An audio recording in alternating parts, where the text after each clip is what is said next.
Buenas tardes. Vamos a dar comienzo a la actividad prevista para esta tarde, la conferencia de Juan Carlos Andreo Tudela, que tiene como título Empleo de hogar transfronterizo, análisis y tendencias. Como sabéis, esta actividad se enmarca dentro de la que genéricamente llamamos Investigar Ceuta, que es una actividad que realizamos en colaboración el Instituto de Estudios Ceutíes y la Biblioteca Pública del Estado en Ceuta. En este caso concreto se trata de una actividad programada por la sección de Ciencias Sociales, que tenemos aquí a su decano presente, don José María Campos, y en primer lugar también pedir disculpas de la directora, se encuentra fuera de Ceuta, por eso no ha podido venir, y bueno, pues en su nombre pues te pido disculpas, pues no ha podido estar porque está fuera de la ciudad. Decirles, bueno, que el trabajo es fruto de una beca de investigación de las que concede el Instituto de Estudios Ceutíes, aunque yo sé que él ha trabajado antes sobre estos temas, pero la beca, bueno, vino a poder ampliar el trabajo que hoy se presenta. Juan Carlos Andreo es profesor asociado de la Universidad Pablo Olavide de Sevilla y es un especialista, no voy a citar, tiene muchísimos trabajos sobre el tema, fundamentalmente en inmigración y sus relaciones con el mercado de trabajo. Básicamente es un investigador, ha trabajado muchos años en Marruecos, pero no solo en Marruecos, creo que ha viajado por otros países de Latinoamérica, por ejemplo, recordar Santo Domingo, si no recuerdo mal, o algún otro, ¿no? En definitiva, además yo creo que el tema es un tema interesante en Ceuta, importante, por el importante número de trabajadores transfronterizas que trabajan en el empleo del hogar, y ellos han hecho un exhaustivo análisis de ese tema. Yo sin más le paso la palabra a nuestro investigador, que es el que va a hablar hoy. Y muchas gracias por tu presencia, Juan Carlos. Estamos encantados de tenerte aquí esta tarde. Muchas gracias por invitarme, muchas gracias por organizar este evento. La verdad que yo tengo una relación con Ceuta desde hace ya algún tiempo. Creo que la primera vez que vine fue en el año 91, a un curso de verano de la universidad. Me alojé en la residencia de estudiantes, que creo que sigue siendo ahí en Zara, las escaleras que hay de Zara para arriba, en su momento, cuando mucha gente venía a Ceuta a estudiar enfermería. Eso. Y a partir de ahí estuve viviendo 5 años en Marruecos, en Tetouan y en Alhucemas. Entonces, cuando vivía en Tetouan, mi cercanía como punto de referencia era Ceuta. Cuando vivía en Alhucemas era más Melilla. Entonces, el paso fronterizo me dio que pensar en ambos casos, y no siempre de forma positiva, ¿no?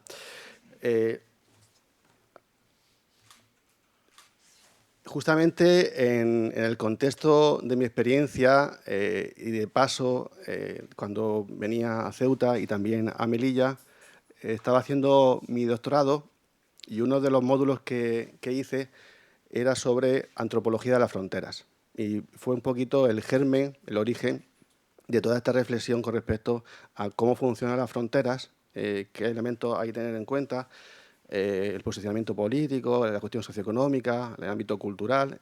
Y a efectos prácticos, yo trabajo siempre en términos de sociología aplicada, algo que sirva para algo, ¿no? Hay teóricos, que está muy bien la reflexión, pero a mí me interesan las políticas públicas. ¿Qué cosas puede hacer un investigador o un equipo de investigación que dé pie a que el decisor público pueda tenerlo en cuenta y reflexione a eso? Por eso siempre digo que hay una diferencia entre una memoria de investigación y un informe de investigación, algo que tenga la capacidad de ser leído, sea legible, y que pueda dar pie a algún tipo de debate. De hecho, la última parte de mi exposición va a ir referida a eso, a algún tipo de propuestas que están en el informe de investigación de forma más detallada, y hay más que las que yo voy a comentar aquí, pero por tiempo me he limitado a algunas que he elegido. Bien, yo soy profesor asociado de la Universidad Pablo de Olavide y como comentaba hace nada, entre otras actividades, soy socio de una empresa en Marruecos que hace cosas de consultoría social y que me da pie, pues, a hacer evaluaciones de proyectos, asistencias técnicas en algunos países, ¿no? En República Dominicana, en Haití, en Guatemala. El 11 de junio me marcho para allá, 2 semanas. Y que me da una perspectiva también muy interesante de otro tipo de experiencias en otros lugares, ¿no? y reconforta bastante. En algunos casos, cuando ves condiciones de vida un poco difíciles, en el caso de Haití, por ejemplo, uno vuelve a España, abre el grifo y se sorprende que haya agua potable, que pueda beber. Ese tema de un poco de fractura mental, por decirlo de alguna manera, yo creo bastante ilustrativo. Bueno, a raíz de ese enfoque de estudiar un colectivo relacionado con el tema de fronteras, pues me surgió la idea de que estudiar las personas que pasan mercancía, las bracdías, era un poco complicado, pero interesante, pero un poco complicado. Y creía que era muy factible hacer una aportación en lo que era referido fundamentalmente al servicio doméstico, que a su vez estaba más invisibilizado, ¿no?, que siempre las imágenes que tenemos en mente muchas veces de las personas, de las mujeres que van con tanta carga a la espalda. Y fue un poco una reflexión para comenzar a hacer una propuesta en el año 2009, creo, al Instituto de Estudios Ceutíes. Fue una ayuda que se me concedió y que dio pie a hacer una investigación exclusivamente sobre las condiciones sociolaborales de ese tipo de mujeres. Y luego, en el 2013, completamos la investigación aportando la perspectiva de las empleadoras, del tipo de relación que hay, en la trayectoria laboral de esas personas. Era un poco como dos caras de la misma moneda, en ese sentido. El estudio, la primera parte fue publicado por el Instituto de Ceutíes y el segundo fue publicado por una editorial de Sevilla con el respaldo, porque era la titularidad de la propiedad intelectual del instituto, y ahora estamos pendientes de una actualización a fecha de 2017 de todo eso, que creo que puede ser interesante y que se prevé que este año también pueda dar a luz. ¿Qué vamos a tratar acá? Básicamente son como cuatro puntos que vamos a intentar presentarnos de la manera más didáctica y amena posible, en la medida de lo posible, claro. Y luego, pues, unas pequeñas reflexiones que no están recogidas como un punto concreto, pero creo que puede dar pie a una cierta reflexión más global, como diría la gente de la universidad, más holística, ¿no?, que cura más cosas, pero creo que también puede ser interesante. De ahí que el debate que espero que pueda surgir entre nosotros, las críticas también, por supuesto, y las observaciones también, en otro sentido. Las reflexiones sobre el servicio doméstico y también el tema de los cuidados, yo creo que es una cuestión esencial en las sociedades contemporáneas. Ceuta es una ciudad grande, 85.000 habitantes más o menos, y con crecimiento todavía. Y la incorporación de la mujer, junto con otro tipo de elementos de dificultad de lo que son los mecanismos de conciliación, todos tenemos problemas. ¿Qué vamos a hacer con nuestros hijos para llevarlos al colegio? ¿En qué momento? Si se pone enferma la persona que nos ayuda. Si hay un cambio de turno de mi pareja, ¿qué hacemos? Dificultades y los mecanismos que se han presentado por parte de las políticas públicas han sido todavía deficitarios. Hay que hacer un reajuste que todavía no se ha cubierto. Y parte de ese hueco, hay que ser claro en este sentido, lo cubren pues todas las personas que efectivamente nos ayudan a nuestra vida cotidiana. Bien en el ámbito de hogar, bien en el ámbito de cuidados, que solamente son como dos cuestiones como un poco diferenciadas, ¿no? ¿Qué ha pasado en España, sobre todo a partir de los años 80 y principios de los 90? Pues que se ha ido normalizando, se ha ido viendo como más habitual, más frecuente, ha sido un hábito, en cierta medida, que muchas familias incorporaron a una persona que la ayudara. Generalmente, siempre en primera instancia, se ha visto enfocado al trabajo de hogar, fundamentalmente, ¿no? Ha sido un proceso que se ha extendido independientemente de las capas, de los niveles de ingresos de las familias. Se ha ido, digamos, democratizando ese tipo de ayuda, fundamentalmente por la necesidad que ha ido surgiendo. También ha cobrado un especial protagonismo las mujeres extranjeras. En la península, extranjeras, y en Ceuta, transfronterizas. En cualquier caso, siempre extranjeras, que han copado gran parte de las necesidades que los hogares y familias españolas pues, han ido necesitando.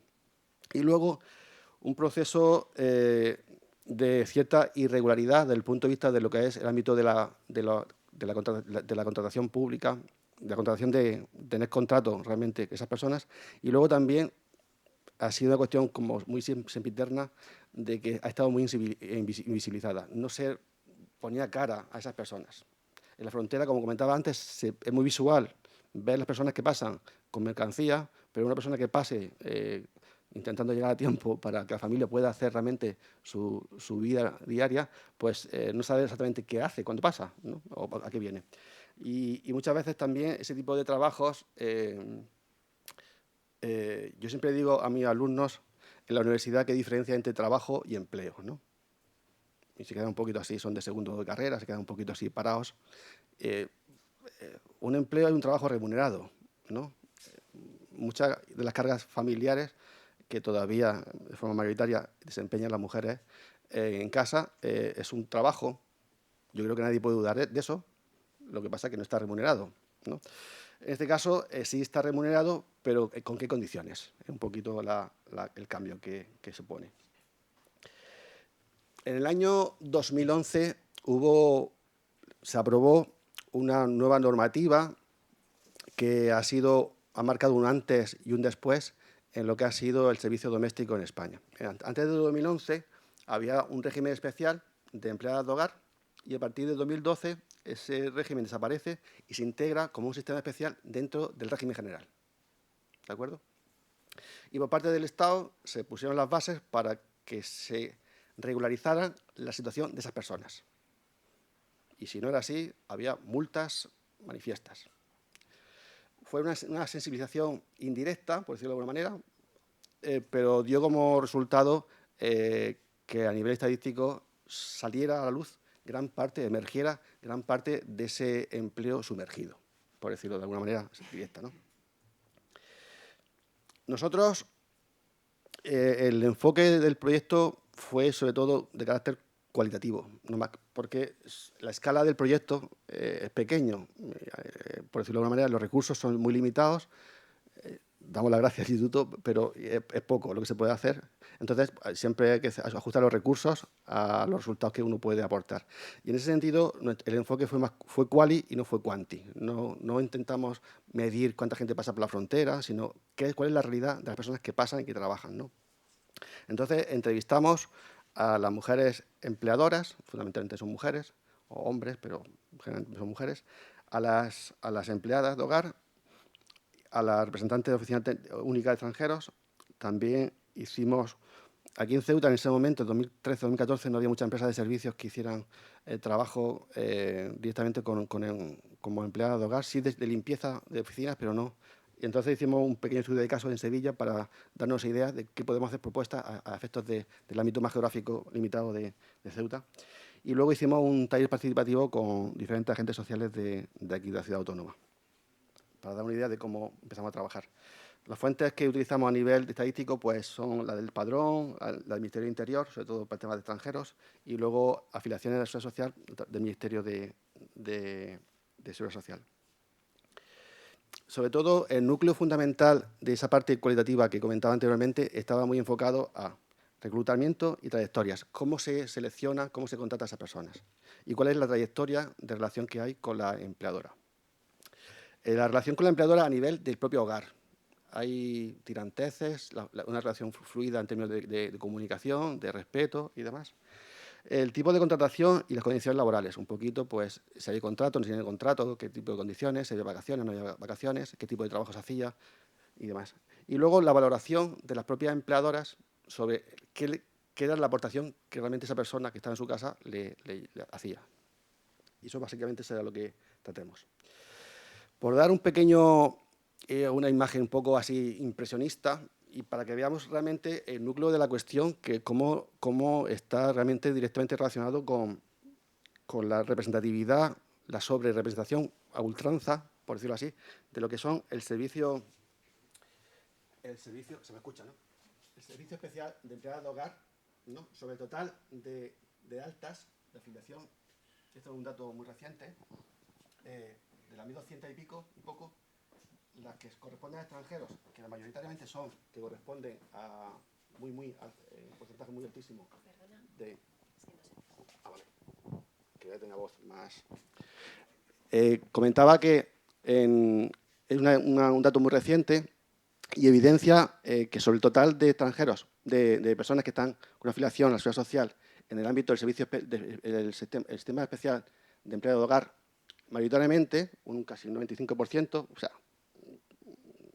inmensamente mayoría, está representado por extranjeros. Y dentro de este cupo, la mayoría, si hacemos un contraste con lo que son autorizaciones de trabajo de extranjeros transfronterizos, pues corresponde de forma manifiesta. O sea, gran parte, una inmensa parte de las personas que trabajan en el hogar en Ceuta tiene un carácter transfronterizo. Y además, nos fijamos que casi la mitad del total de personas que trabajan cruzando la frontera, que están dados de alta en el Seguro Social, solamente hablamos de esa parte. Me podéis preguntar sobre el resto, pero no voy a contestar porque no lo sé. Pero gran parte de este universo total, en casi la mitad de las ocasiones, corresponde justamente a personas que trabajan en un sector concreto. Yo creo que esto pone de manifiesto la relevancia del fenómeno en sí, la importancia de lo que es y lo que supone el trabajo de empleo de hogar transfronterizo en el ámbito concreto de Ceuta. ¿Vale?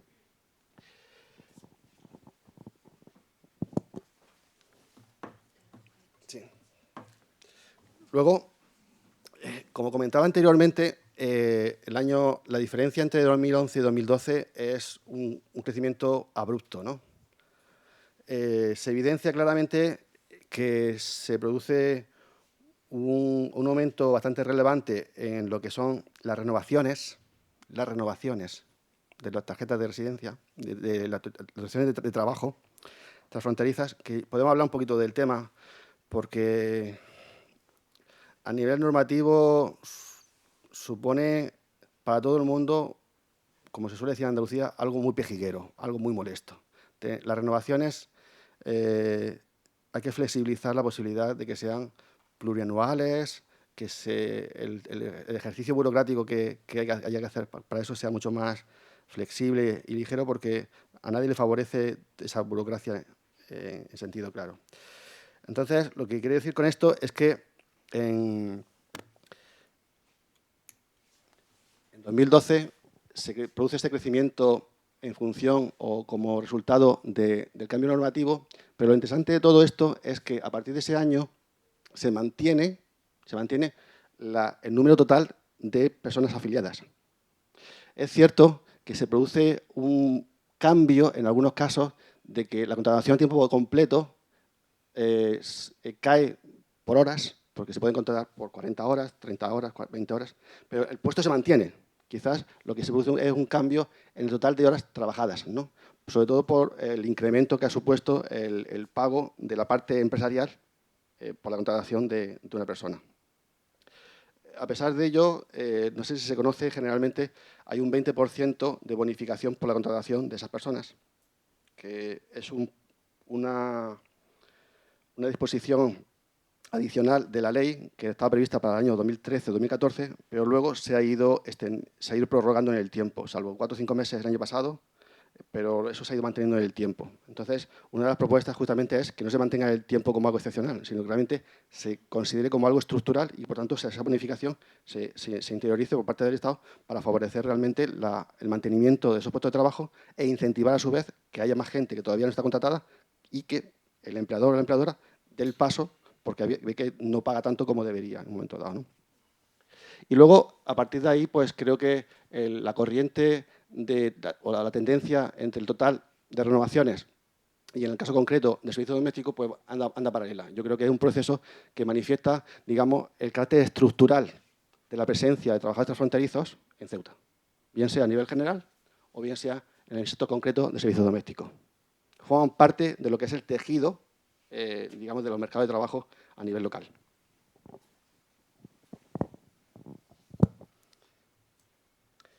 Bueno, aunque es un poco descriptivo, yo me hago mi propia autocrítica, el punto 3 habla sobre todo sobre los hallazgos de qué es lo que hemos encontrado y que lo que se puede debatir en el estudio. La estrategia de contratación. No sorprende porque Ceuta no es pequeña, pero tampoco es tan grande y casi todos ustedes se conocen seguramente de una forma u otra.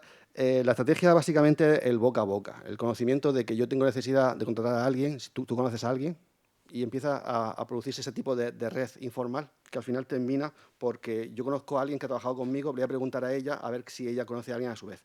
Y se plantea una red que se va extendiendo con una balsa de aceite y termina en un nodo final en el que tú encuentras a alguien que tiene una experiencia previa, fundamentalmente, y que tiene una imagen favorable, por decirlo de alguna manera, y que permite que tú la incorpores para el trabajo. En ese sentido, hay como un traspaso, entre comillado, de personas que han funcionado bien, tú la conoces, y que generalmente tienen buenas referencias, y que inmediatamente, si quedan un día sin trabajo, al día siguiente prácticamente están contratadas. Eso es casi automático.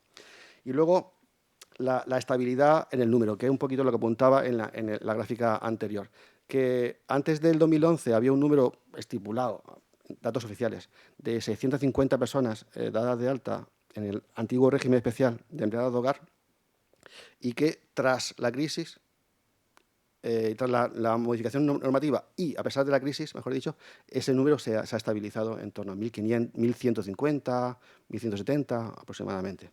Entonces, las estrategias de contratación son bastante informales, pero se mantienen en el tiempo. El tipo de tareas que se realiza fundamentalmente están vinculadas al ámbito exclusivamente de la limpieza de hogar y mucho menos en lo que es la preparación de la comida y la ropa. Lavar la ropa y demás. Lo que básicamente es limpieza. No hemos encontrado muchos casos del tema de cuidado de personas. Sin embargo, es una tendencia, aunque la población de Ceuta es muy joven en términos de media, mucho más joven que el resto de la península, es inevitablemente una tendencia que de aquí a 15 o 20 años se va a fraguar como una necesidad en términos de cuidados. La estabilidad. En los casos que hemos entrevistado hay una estabilidad media-alta. En general, como mínimo, una persona que está empleada en un hogar, como mínimo, se mantiene durante 3 años, como mínimo. Y luego hemos visto que hay una particularidad, sobre todo en las personas que son un poquito más mayores, que quizá han empezado esa relación con esa persona con anterioridad, que como mínimo se duplica. Hay una relación ya muy fraguada en el tiempo, muy consolidada, de una relación muy longeva. Sin embargo, esto es una cuestión que también hay que poner de manifiesto, hasta esta estabilidad en cuanto a la duración de esa relación no se manifestaba hasta el año 2012 en una relación contractual. O dicho de otro modo, se mantenía una relación, pero no había un contrato de por medio, hasta 2012. Una de las cuestiones que también nos interesaba era qué tipo de relación hay dentro del hogar. Y entonces hay que preguntar a dos partes, triangularizar un poco la información y ver en qué medida pues, la opinión de una parte se conjuga con la de la otra. Y yo creo que es positivo ese hallazgo de decir que por las dos partes se consideran que hay una relación que va más allá de lo profesional. Hay una relación de convivencia y creo que es algo que hay que tener en cuenta como una consecuencia positiva de ese tipo de relación que hay entre dos partes. Una parte tiene más poder que la otra, pero hay una relación fluida y buena en general. No hay muchas críticas en ese sentido de que haya mala relación o comportamientos un poco violentos o conflictivos y demás. Lo que también es cierto, y esto es algo que no podría contrastarse mucho con los datos de la investigación, pero se intuye, conforme uno va leyendo las entrevistas y demás, es que hay poco sentido identitario de las trabajadoras del ámbito doméstico como trabajadoras. No se sienten trabajadoras. Ejercen un trabajo, tienen un empleo, pero no tienen un sentido identitario de yo hago esto y soy esto, ¿no? Y menos de juntarse con más gente para decir nosotras somos esto. Y eso creo que es un déficit que está ahí. De hecho, para hacer el trabajo de campo tuvimos bastantes complicaciones. La diferencia horaria con Marruecos. Estar aquí a las 8 de la mañana, generalmente cuando empiezan a trabajar. El paso de la frontera, que nunca te asegura cosas de ser puntual, aunque ellas son bastante puntuales, y así lo recalcan las propias empleadoras. Entonces, echamos mano de 2 colegas, amigas, que viven en Tetuán, son bilingües. Los colegios españoles en Tetuán han hecho mucho bien a efectos de relaciones con Ceuta y de capital social. Y venían a Ceuta, intentaban identificar de forma aleatoria a esas personas. Como están siempre ocupadas en el desplazamiento o en casa, lo primero que hacen es, cuando terminan, coger un taxi, el autobús y luego el taxi, que es para la gente que cotidianamente va a la frontera porque pagan menos por los que están al fondo del todo. Los más viejos, los colores es que tienen color más azul clarito, más al fondo del todo. Y entonces la estrategia que tuvimos, que adoptamos, fue captarlas en la frontera, que tienen que esperar a pasar, que era obligatorio, intentar hablar con ellas hasta que se desplazaban hacia Ceuta, y bien quedar con ellas en el trayecto de vuelta, en el taxi, o en alguna entrevista se hicieron incluso en su casa, en Castillejo o en Tetuán. Y en ese sentido, las entrevistadoras me decían que no se sentían como muy trabajadoras, muy como figura de trabajadora, sino que hace lo que tienen que hacer, pero no tienen una relación social más allá con otra gente en la propia ciudad. Es decir, que no se construye un espacio intercultural. Su presencia aquí es como muy de hacer cosas, hacerlas y marcharse, ¿no? Muy utilitarista. Yo creo que es una cuestión que hay que tener presente, porque son gente que aporta cosas y que a lo mejor en un momento dado pues también puede devolver lo que recibe, por ejemplo, en términos de potencialidad de hacer algún tipo de negocio. Son mujeres emprendedoras, son gente que son mujeres que van, como yo digo, que suben las escaleras de 2 en 2, ¿no? Los escalones son gente que tiene iniciativa. Entonces, yo creo que esa pequeña construcción del espacio intercultural es un déficit que todavía hay, difícil de resolver, eso sí, porque lógicamente ellas se atienden a su familia en primera instancia y luego el trabajo que tienen que hacer acá. En el ámbito intercultural, lo que comentaba es que hay un respeto y también reconocimiento de la diferencia cultural. Esto es, sobre todo, una opinión de las empleadas y de las empleadoras. Y así se reconoce, una cuestión positiva en ese sentido, es decir, una cuestión religiosa de por medio, de culturas, de tipo de enfoque, pero generalmente aquí en Ceuta todo el mundo ya conoce muchos valores, comparte muchos valores, y hay un laboratorio muy interesante para estudiar. Entonces ya se ha fraguado una relación de conocimientos, que ya se sabe muchas cosas del otro y viceversa. Entonces hay un espacio que se va creando, y por ese sentido no me he encontrado ningún tipo de dificultad ni de impedimento para que haya una relación en ese sentido, ¿no? Y luego, el tema del idioma, a pesar del tiempo, una persona puede aprender mucho por la televisión, por la relación directa con otra persona, pero si no se ha fraguado una base y se ha ampliado el léxico, el tipo de comunicación final se reduce. Hay un impedimento de la comunicación, y que hemos visto gente que está 5 o 6 años y que, en función de los criterios que hemos dicho de conocimiento, de qué tipo de vocabulario se utiliza y demás, algún intento incluso de hacer la entrevista en castellano, en español, las entrevistadoras se veían con dificultad y directamente se pasaban al árabe. Eso yo creo que evidencia todavía que lo mínimo sí que existe, pero una comunicación fluida es ir más allá de una relación puramente de decir qué es lo que tengo que hacer y si lo hago bien o lo hago mal, y si tengo que hacer algo, pues cómo puedo desenvolverme, ¿no? Esto es una cuestión que ustedes quizás sepan más que yo, la última, del tema de las preferencias. Bueno, por parte de las empleadas, buscan casas de nasaranis, ¿no? Prefieren de cristianos, ¿no? En el lenguaje de aquí, prefieren casas de nasaranis, porque la experiencia que tienen de casas de personas de Ceuta, de origen quizás marroquí, no es particularmente bien valorado. Y lo dicen así. Entonces, pues prefieren eso. Y, a su vez, por parte de la oferta, las empleadoras o los empleadores prefieren, como hemos visto en el gráfico, personas transfronterizas. Pues porque la experiencia y la imagen de esas personas es una imagen de eficiencia, que son personas eficaces y con el tiempo consiguen los resultados que se esperan de ellas. Y que, por tanto, la idea previa esa de que el funcionamiento es bueno, la relación es buena, es justamente un origen de esta consecuencia, de querer buscar gente que realmente responde a sus expectativas. Algunas veces se evidencia algún tipo de dificultad, pero generalmente es algo que funciona como modelo, ¿no?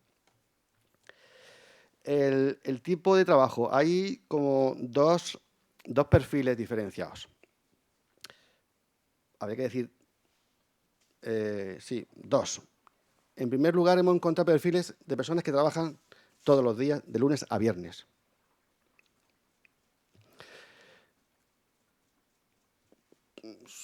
Se entiende que son para familias, para hogares en los que realmente es necesaria su presencia, sobre todo en los que hay pequeñas aportaciones de cuidado de pequeños, de niños, en un momento dado. Y luego hay otro perfil de personas que generalmente cobran como 20 euros al día, más el gasto de autobús, que también se lo pagan, que vienen 2 veces a la semana a razón de 4 horas, generalmente de 10 a 2, más o menos, por la mañana. Suele ser más bien por la mañana y no por la tarde, que es para pues, cuestiones puntuales de limpieza, bien, ¿no? de limpiar bien, ¿no? En un momento dado, ¿no? Y esos son los dos perfiles. Ustedes pueden pensar cuánto es el coste o el pago por ese tipo de servicios. Lo que hemos encontrado es esos 20 euros por las 4 horas diarias, más el tema del autobús. Y la media ronda entre 300 y 400 euros por lo que es el otro tipo de servicio. También es cierto que cuando es festivo, pues se paga porque forma parte de lo que es la mensualidad en su conjunto, pero más o menos esa es la media que encontramos. Si comparamos con los sueldos marroquíes, pues hay un cierto nivel en ese sentido. Aunque en Marruecos también el coste de la vida ha aumentado mucho en estos últimos años. En Marruecos, en estos últimos 12, 13 años, el crecimiento económico medio es de un 4,5%. O sea, Marruecos ha cambiado de la noche al día en algunos casos. Tánger. Los salarios también han aumentado. Vamos a ver, vamos a diferenciar entre lo que es salario mínimo, que casi nadie lo tiene allí, salvo niveles muy bajos, pero los salarios han aumentado. O sea, hoy día en Marruecos hay clase media. A nivel de lo que es el PNUD, el Programa de Naciones Unidas para el Desarrollo, Marruecos está clasificado como país de renta media. Si vamos a Tánger, yo estuve en enero en Tánger. Tánger es que es una cosa... alquilar un piso céntrico en Tánger de 40 50 metros cuadrados, 500, 600 euros, no hay quien te los quite. Porque los cuadros necesarios para las personas cualificadas para trabajar en todo lo que es la industria a nivel técnico, tanto en Tánger, en el puerto y todo el entorno, como en Casablanca, están muy bien pagados. Entonces, hay una desigualdad muy grande en términos de salarios. Por eso el tema de pasa en las revueltas en Alhucemas, no se ve mucho tampoco en Tetuán, pero sí en Tánger la diferencia es brutal. Entonces, la desigualdad es muy evidente. Sí.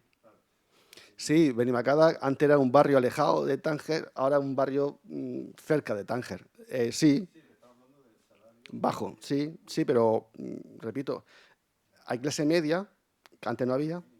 La clase media tiene un nivel medios de ingresos y medios de gastos, que no olvidemos. Yo siempre me acuerdo cuando se inauguró el Parque Mediterráneo aquí. Yo venía los domingos a refrescarme y a comprarme unos dulces en la Campana y todo eso. En la frontera se veía mucha gente de Casablanca los fines de semana, que fue cuando empezó Ceuta a promocionar el turismo y todo eso. Bueno, esa fue mi impresión. Ustedes quizás me pueden modificar un poquito esa idea. En temas de legislación, lo que hemos detectado es que existe un desconocimiento. Por eso, el tema del lenguaje, el déficit del lenguaje, de capacidad de expresión, Y el tema del desconocimiento de lo que son los derechos de esas personas, yo creo que es una cuestión que hay que mejorar. Hay dar a conocer un poco esa posibilidad, ¿no? De qué es lo que pueden solicitar porque trabajan. Esta mañana creo que me entrevistaba la cadena SER de aquí de Ceuta y creo que me comentaban que, no sé, que alguien había dicho algo relacionado con em, que que las trabajadoras que trabajan aquí en Ceuta prefieren no estar dada de alta antes que estar dada de alta en Marruecos. O sea, tener un contrato en Marruecos es ven con mejores ojos estar aquí sin contrato que en Marruecos con contrato. Yo creo que lo ideal sería que tuviesen contrato en los dos sitios y pudiesen elegir, ¿no? Hay condiciones dignas, lo que se llama el trabajo decente, según la OIT, que yo creo que son cuestiones que no tenemos de discutir, porque son tan obvias que todos tenemos derecho a tener un contrato de trabajo por realizar un esfuerzo, un trabajo físico o intelectual en ese sentido. Y luego, derivado un poco de eso, la situación de cierta vulnerabilidad que puede caracterizar a este tipo de personas. Como comentaba anteriormente, se duplican las altas en la seguridad social, se duplican de forma muy abrupta, como diría un moderno, muy disruptiva, ¿no? Que está muy de moda ese tipo de palabras. Y luego, yo no puedo decir qué porcentaje ni qué número, pero lo que sí es cierto es que persiste una alta tasa de irregularidad en el sector. Nosotros hicimos la entrevista de forma aleatoria y prácticamente casi un 80% de las entrevistas que hicimos y también los propios resultados de la entrevista de las empleadoras, que así lo decían, en algunos casos se decía claramente que no estaban dadas de alta en la seguridad social. Eso nos puede dar pie a inducir que efectivamente todavía existe una bolsa grande, pequeña o mediana, no lo sé, pero todavía existe una bolsa de empleo sumergido en el sector, a pesar de que ha emergido una parte importante. Y lo que decía anteriormente, el tema de los contratos es que da pie pues, a tener vacaciones, por ejemplo, ¿no? Y vacaciones remuneradas. No todo el mundo tiene la posibilidad. Yo soy sociólogo, me gustan mucho los datos y todo eso. En España, casi el 50% sí, el 50% no. De las familias españolas se van de vacaciones.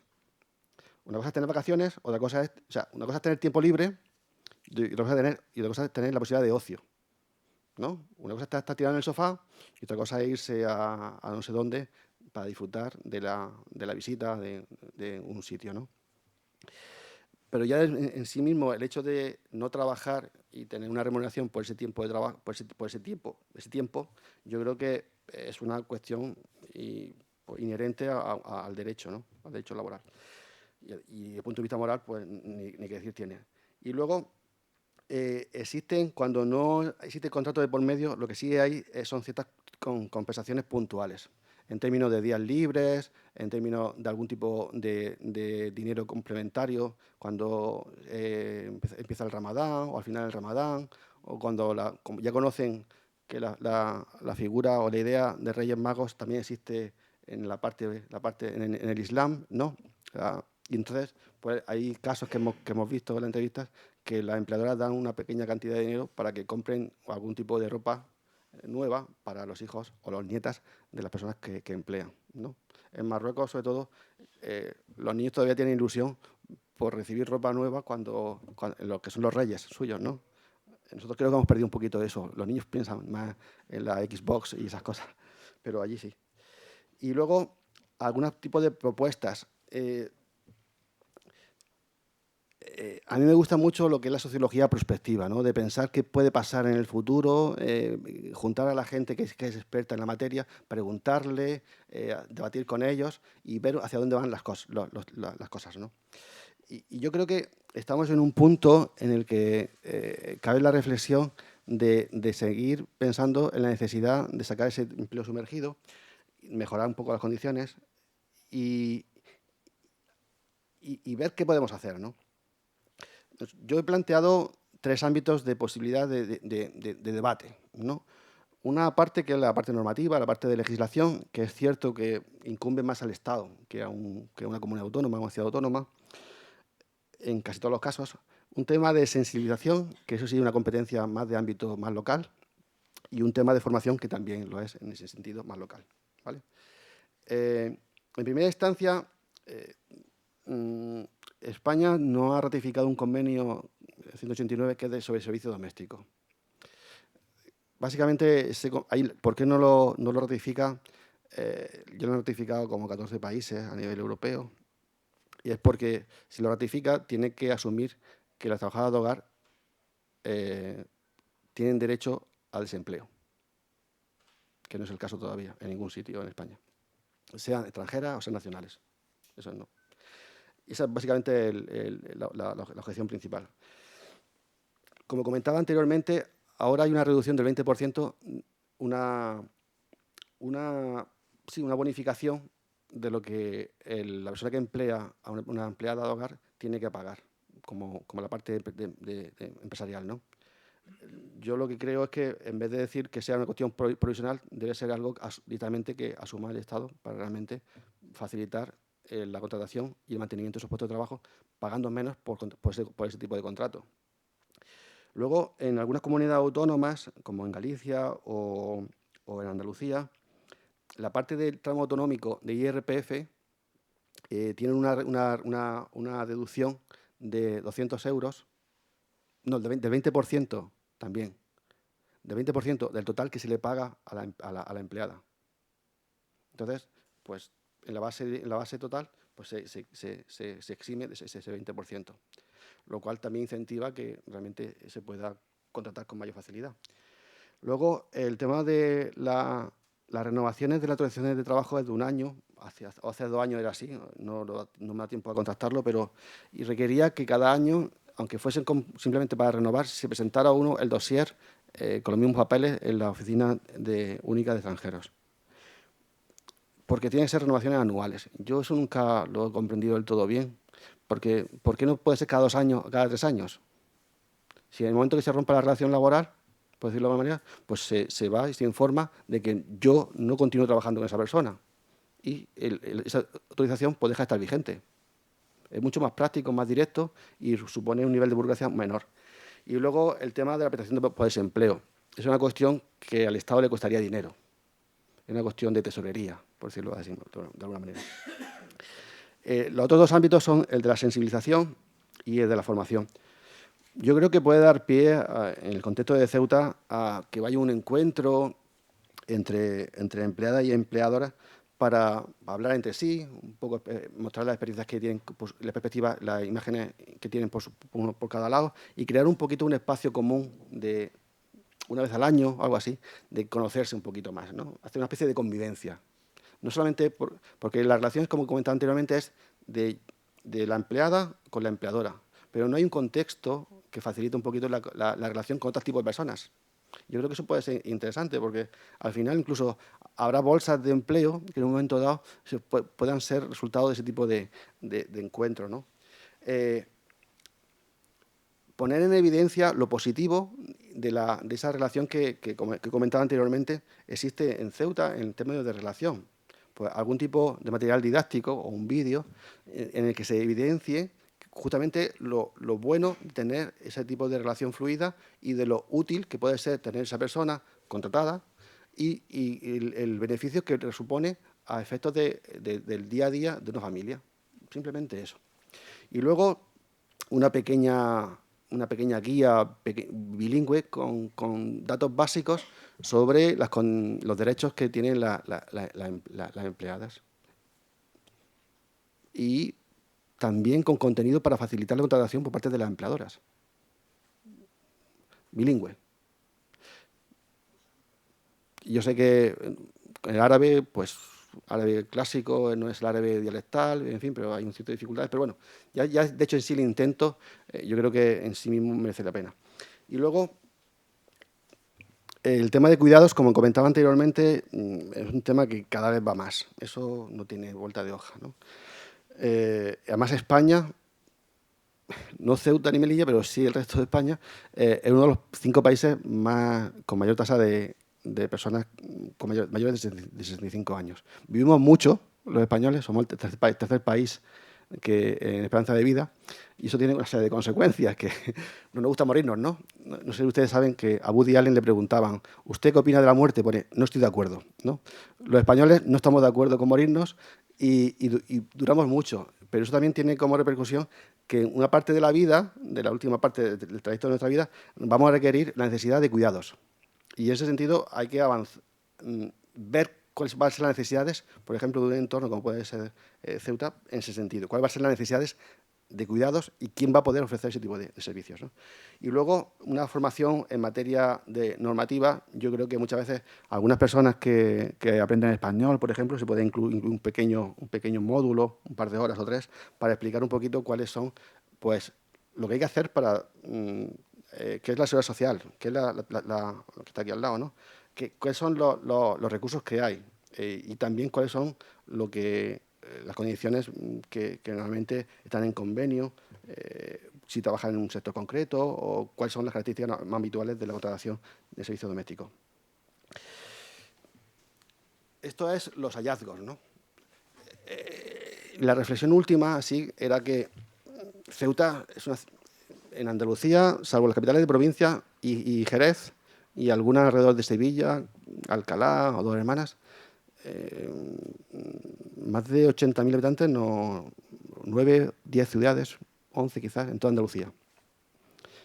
Yo creo que aproximadamente Ceuta tiene 85.000, más o menos, y en el 2030 casi va a superar la barrera de los 90.000. Es un dato ya de ciudad.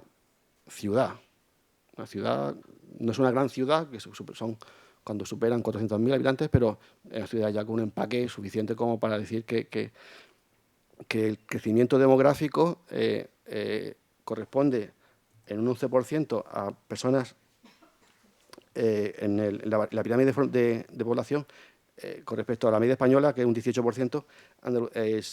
Ceuta solamente tiene un 11%, una población muy joven. Pero es que los tramos de edad de 45 a 65 también son gente que se van a incorporar pronto a la jubilación. Entonces, va a haber un proceso abrupto de incorporación de personas jubiladas, al mismo tiempo que por la base va a haber y hay todavía una entrada importante de población. La tendencia es esa, al aumento en Ceuta y a superar esa barrera de los 90.000. ¿Qué conclusiones podemos tener de ese tipo de datos? Pues justamente que, a pesar incluso de la tasa de desempleo real o no real, que también yo creo que eso ustedes sabrán más que yo sobre eso, el servicio de hogar, tanto como servicio, y también el servicio de cuidado, tanto que servicio, van a ser dos cuestiones que van a estar vigentes y van a ser servicios necesarios para el día a día de nuestra forma cotidiana de afrontar nuestra vida. Y con esto, pues, agradecerle la atención y estar abierto a cualquier tipo de pregunta que sugiera. Muchas gracias.